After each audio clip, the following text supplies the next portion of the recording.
आज मैंने झारखंड में जो बाई इलेक्शन हो रहा है गांडे का, उसके लिए मैं एमआईएम का कैंडिडेट हूँ। मेरा नाम इंतखाब अंसारी है।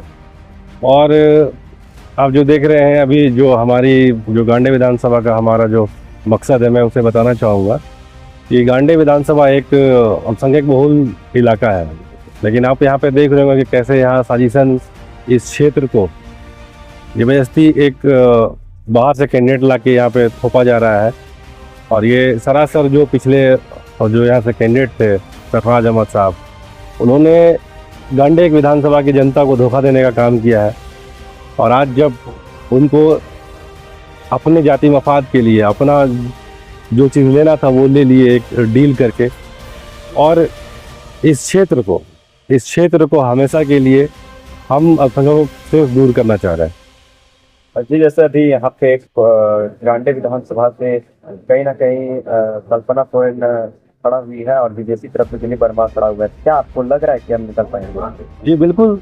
हमारा आप तो जानते ही होंगे गांडे विधानसभा जो है वहाँ लगभग 35% अल्पसंख्यक आबादी है। और हम ऑलरेडी हम लोग एमआईएम से हैं और हम लोग अपने हक और हुकूक की बात करते हैं, खासकर अल्पसंख्यकों के हक और हुकूक की बात करते हैं।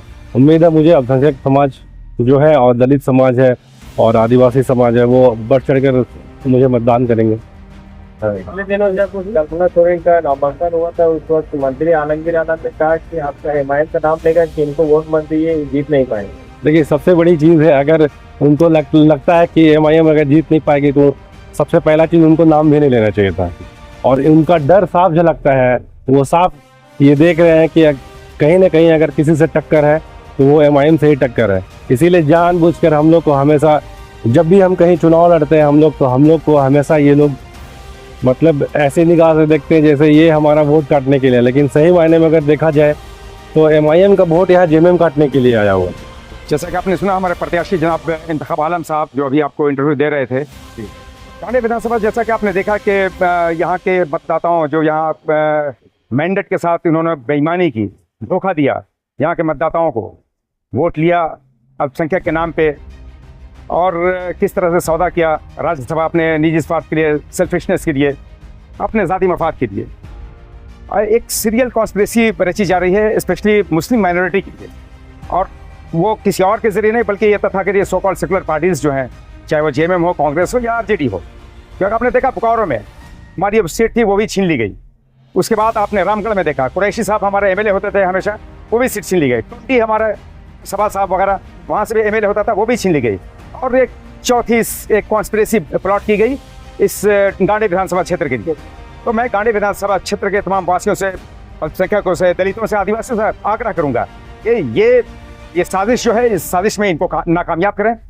और आप जानते हैं कि इस विधानसभा में आज जो कल्पना सोरेन जी आई हैं जेएमएम से अगर ये जीतती हैं तो निश्चित रूप से जेएमएम के लिए एक विनाशकारी साबित होगा। क्योंकि आप जान रहे हैं, मीडिया के लोग हैं, आप लोगों के पास गुप्त सूचनाएं भी होती हैं कि आज इनको सारे लोग सपोर्ट कर रहे हैं। सुदीप कुमार सोनू जो गिरिडीह के विधायक हैं, उन्होंने, आपने सुना होगा सभा में, वो कहा कि भावी मुख्यमंत्री है ये।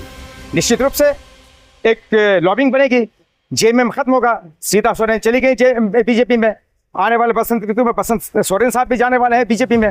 और अभी ये जो साजिश चल रही है कल्पना सोरेन को जिताकर, और इसमें कहीं ना कहीं बीजेपी का भी बहुत बड़ा रोल है। बीजेपी भी वाकओवर देने जा रही है। कल्पना सोरेन जीतेंगी, चंपाई सोरेन हटेंगे, और एक ग्रुप बनेगा 8-10 विधायकों को लेकर वो जेएमएम को समाप्त कर देंगे।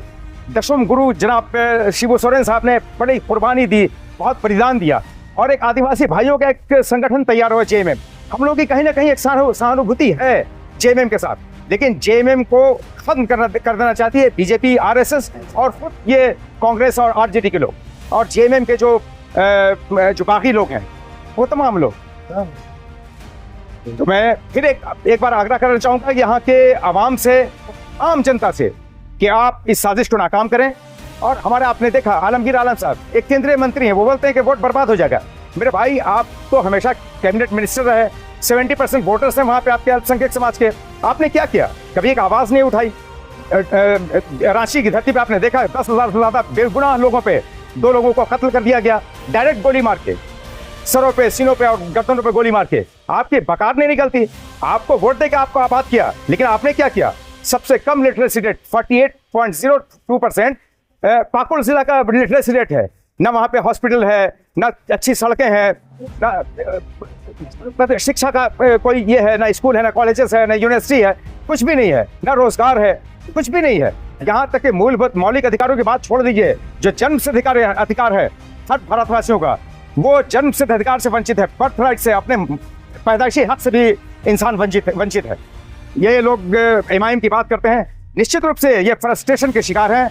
एवं बना हुआ है, दहशत तारी है इनके अंदर कि हमारी लड़ाई ट्रायंगुलर है। निश्चित रूप से ये बीज हम एक कोण बना रहे हैं, इसलिए भयभीत हैं, इसलिए हमारा नाम लेके ये घबराने में हैं।